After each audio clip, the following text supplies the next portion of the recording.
Namaskar. A warm welcome to the 35th episode of Grantha Yatra. Today we are going to enjoy the novel Garambicza Bapu or Bapu from Garambi, written by Shripad Narayan Pendse. This book is so enjoyable that it can be read in one sitting. An engaging plot, attractive characters, and the serene backdrop of Konkan's natural beauty makes it extremely readable. S.N. Pendse was born in the year 1913 at a place called Murdi in the Ratnagiri district of Maharashtra. He spent his childhood in Konkan, which he very successfully recreated in his novels. This gave rise to the trend of regional novel in Marathi. Pendse's first novel Elgar or Attack was published in 1949. This was followed by Haddapar or Deportation in 1950 and Garambicza Bapu in 1952. Through these novels, Pendse created a niche for himself in the world of Marathi literature as the writer of regional novels. Readers were especially intoxicated by his novel Garambicza Bapu. It became so popular that Pendse also converted it into a play and followed it by writing two separate novels based on two characters from the original novel. Both the play and a film based on it received huge response from the viewers. Garambicza Bapu is a tale of an irrepressible hero. Garambi is a prosperous village near the Harnai port in the Konkan region of Maharashtra. It is lined with bountiful groves of coconut, betel nut and jackfruit. It is nestled on the banks of the river Vande. People in the village enjoy a good income because of the bounty of nature. The families in the village not only have access to plenty of food, but their coffers are full of gold. Despite this affluence, the village suffers from moral poverty. The people in the village are divided by caste lines, harbor regressive attitudes, are habituated to hiding their sins and corruption under a veneer of respectability, and incapable of any accomplishments. The fights between the Brahmins and the Guravs often turn into riots or lengthy court proceedings.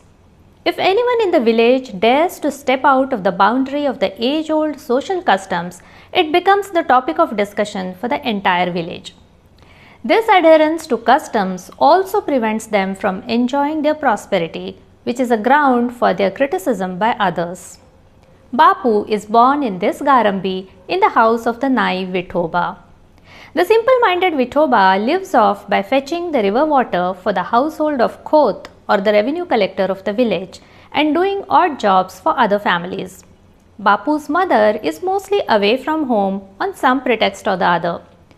As soon as Bapu turns 6 months old, it is Vithoba who brings him up with loving care.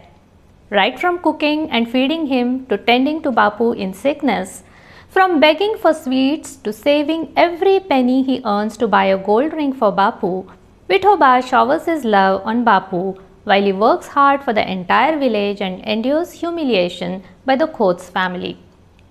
Bapu, who experiences all this as the son of a dependent, is acquainted to the life of insult right from his childhood and turns out to be quite a rebel.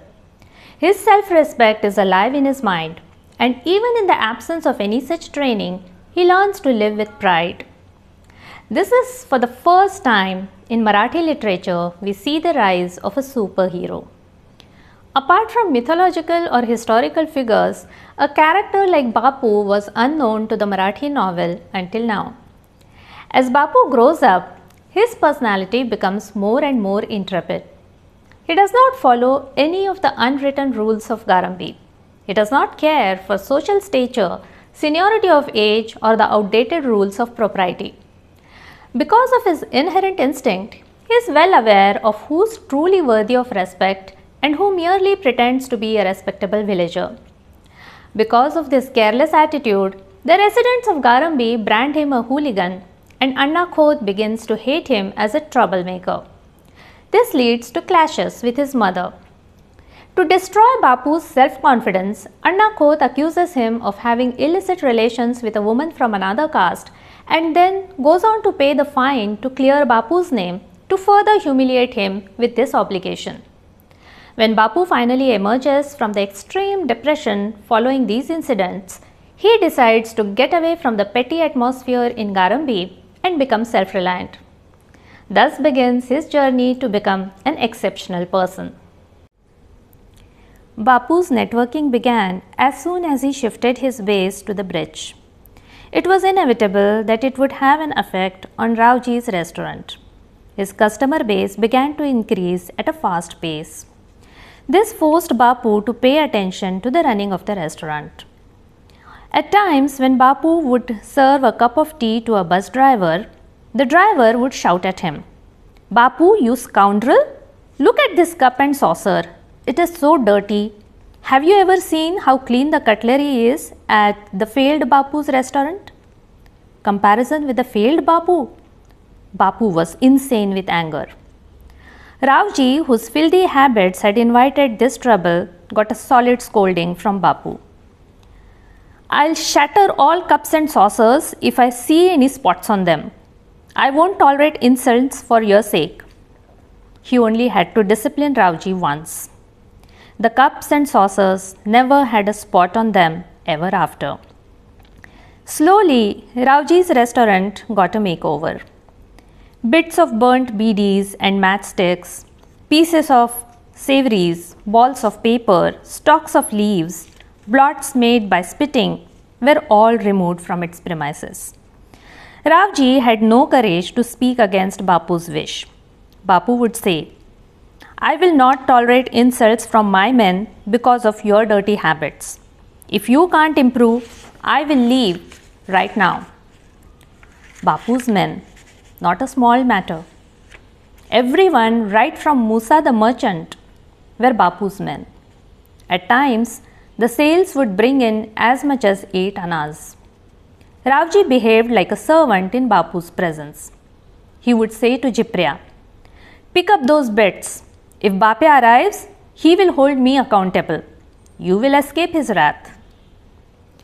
Paintsay skillfully portrays the personalities of various residents of Garambi, their virtues and follies, their interpersonal relationships, and the collective character of Garambi that emerges from all of this. He depicts the faiths, beliefs, and attitudes of the people of Garambi in detail. The style of his writing is closer to that of a narrator of tales.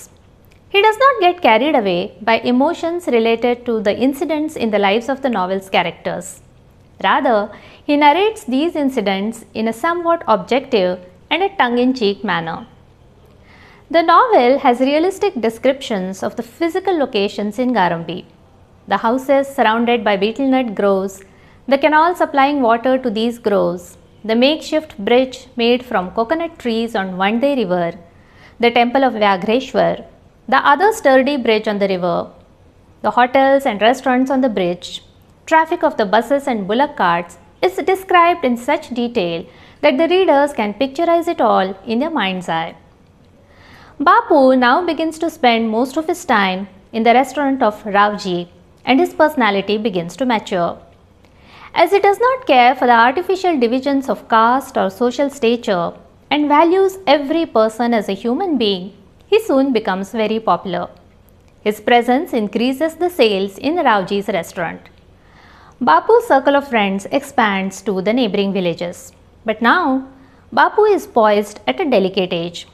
In the absence of any familial or social restrictions, Bapu begins to smoke drugs in Raoji's company. At this tantalizing phase in Bapu's life, 2 events occur that change its direction.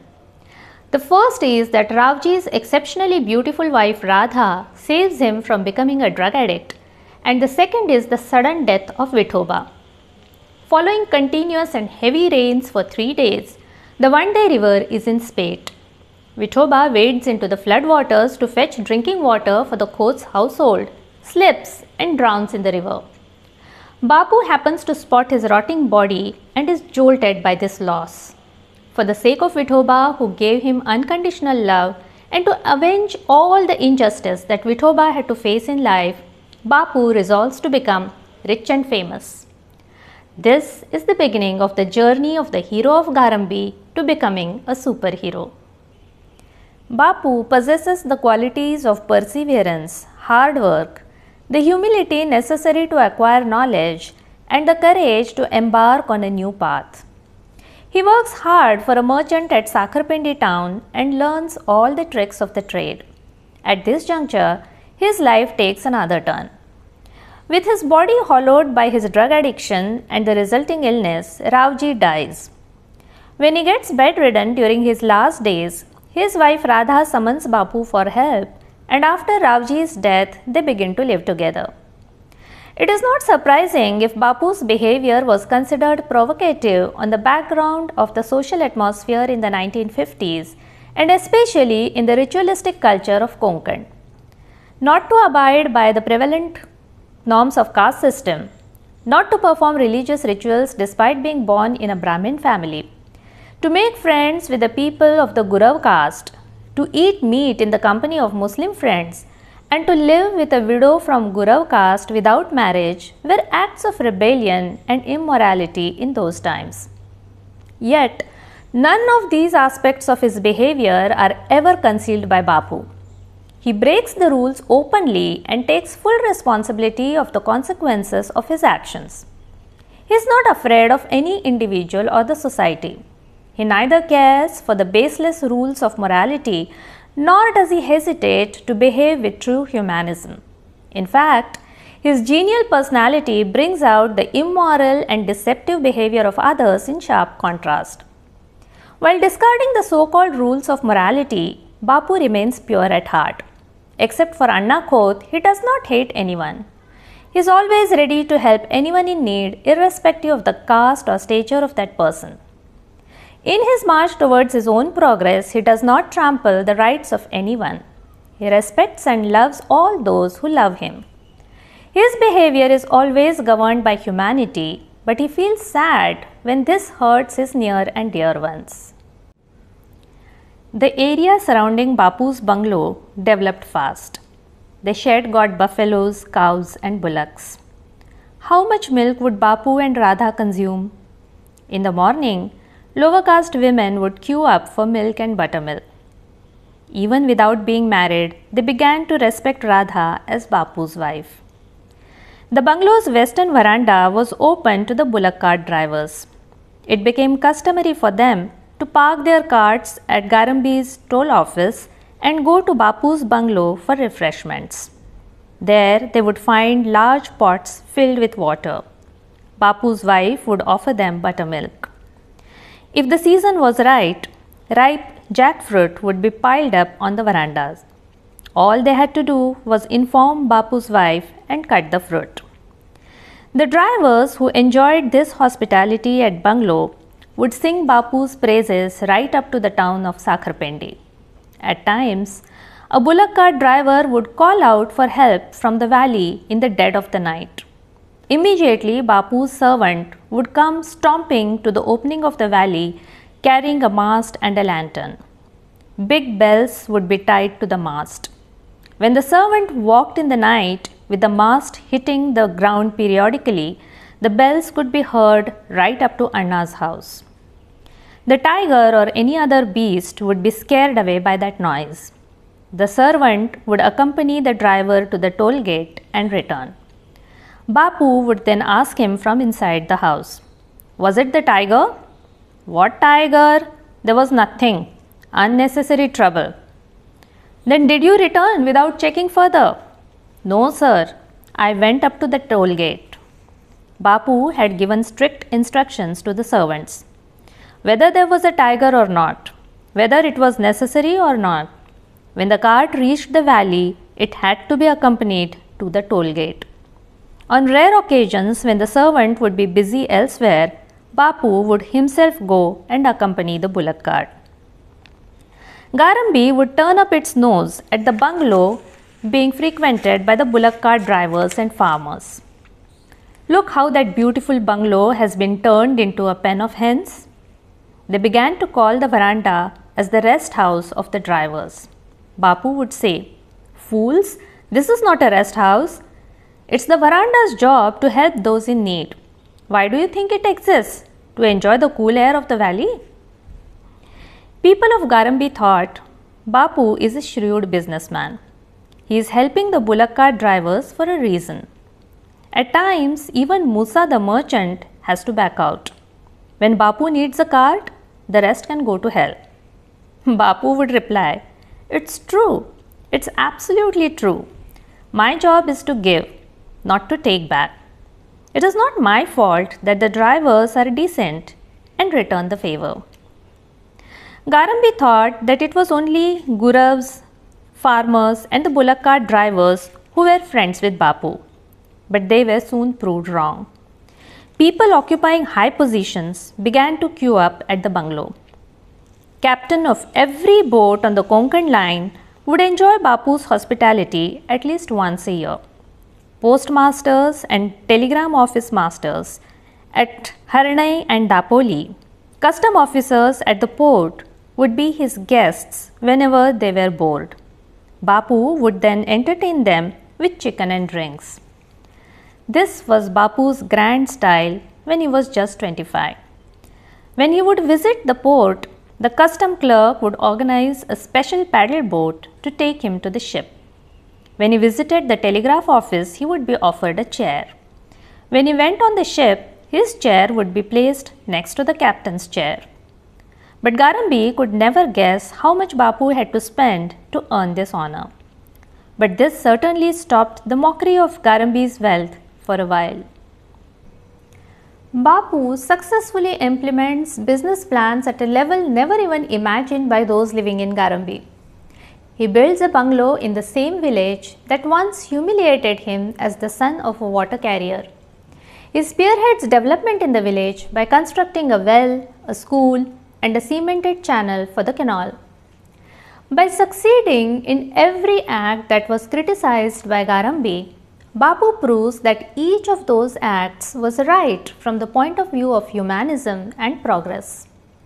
He dreams of attaining the most respected and coveted position of the Sarpanch of the village. He does not hesitate to publicly question the Khot's son-in-law who falsely accuses him of misdeeds but prevents the Guravs from obstructing the flow of the canal and forcing their decision on the village. Through all his struggles, Bapu never stoops because of helplessness, despair or dejection. His open attitude and warm heart makes others fall in love with him. He enjoys his success but never gets carried away by arrogance. This is what made the readers fall in love with Bapu's character. Even the women characters in this novel are unique. Bapu's wife Radha is beautiful and educated, yet a victim of the oppressive social system. Her character has been forever tarnished in the eyes of others because an irresponsible man wrote letters to her. For no fault of hers, she has been punished with a forced marriage to the lecherous Rauji. Even under these circumstances, she manages to preserve her essence of self and her warm heart. After Rauji's death, she not only becomes a fiancée and later wife of Bapu, but also his companion on his path to progress. She is also his advisor who alerts him to possible dangers in difficult times. The novel, based on her character entitled Garambichi Radha or Radha of Garambi, is a sequel to Garambicha Bapu. Bapu's mother Yashoda is a complex character. She is always criticizing Bapu and they never get along together. Bapu suspects her fidelity and she confesses to her adultery towards the end of the novel.